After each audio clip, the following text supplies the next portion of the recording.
हमारी विडंबना सुनिए। मैं जनरल कैटेगरी से हूँ, वंदना राठौर।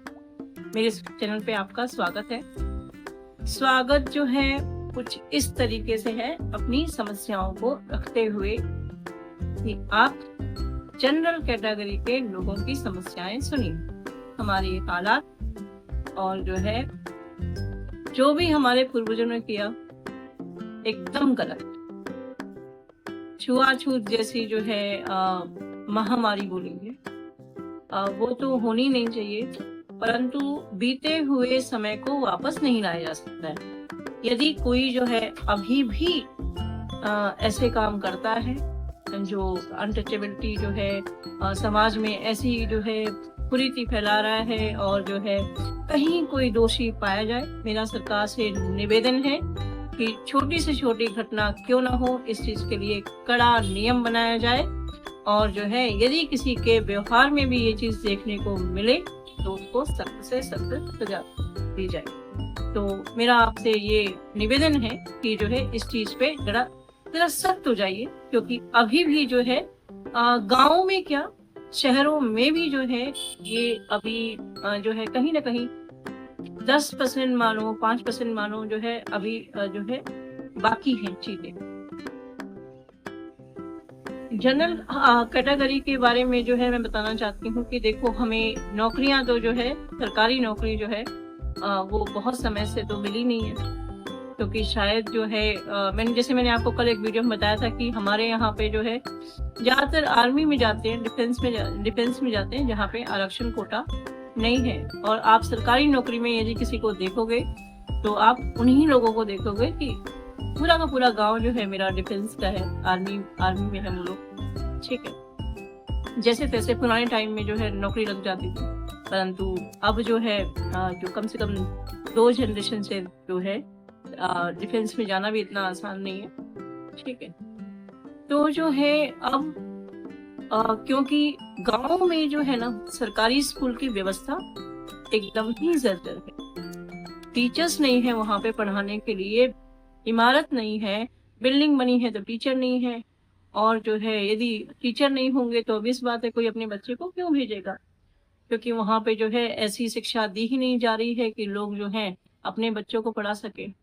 जिन किसानों के पास किसान तो गरीब ही है, हमारे यहाँ किसानों के पास ज्यादा जमीन भी नहीं है, 2 बीघा, 5 बीघा, 10 बीघा, और उसमें भी बारिश के यदि मार पड़ गई तो वो भी चला गया।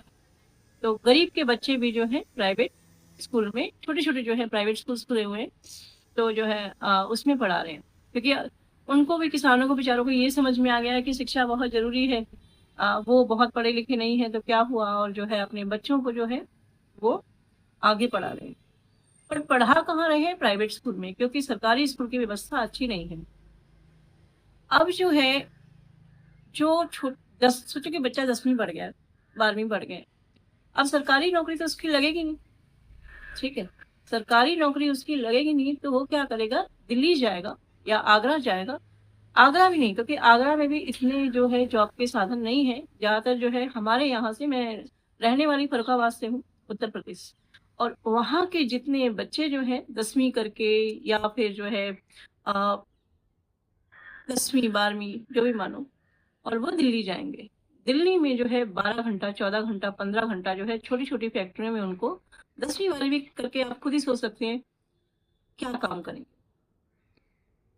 ऐसी शिक्षा तो हमारे यहाँ है नहीं कि वहाँ पे स्किल कोई डेवलप किया जाता हो। ये भी एक बड़ी सोचने वाली बात है।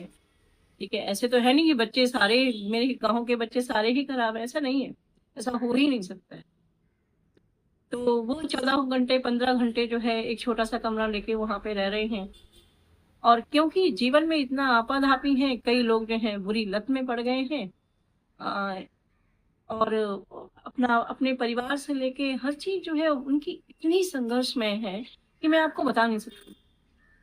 और ये बड़ी ही दुखद बात, आप हमारे गांव में आके देखिए। मेरे गांव का नाम है सुरजन नगला, डिस्ट्रिक्ट फर्रुखाबाद।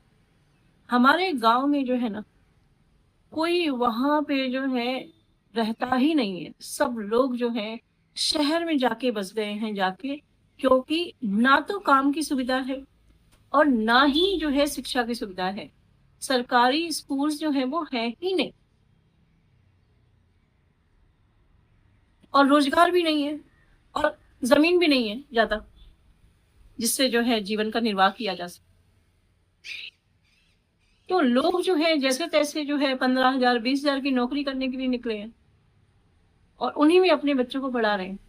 आप खुद ही सोचो कि उन्होंने, मतलब कईयों ने, मैं अपने परिवार में जानती हूँ, 10,000 15,000 4,000 3,000 से नौकरी शुरू करी, और उन्होंने जिंदगी काट दी किराए के कमरे में। उन्होंने कभी जो है इतना कमा ही नहीं पाया कि वो जो है उस जगह जहाँ रहते हैं, दिल्ली जैसी जगह में, वो एक घर ले लेंगे।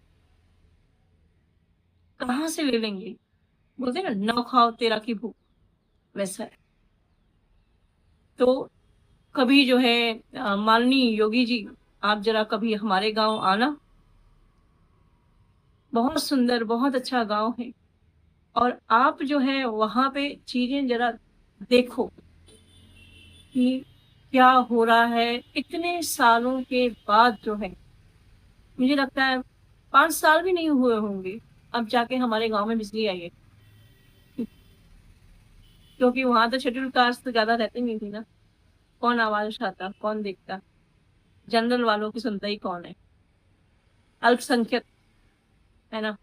तो अल्पसंख्यक जरूर है, पर हम भी देश का भाग हैं, और जो है हमें जो है भूलना नहीं चाहिए सरकार को।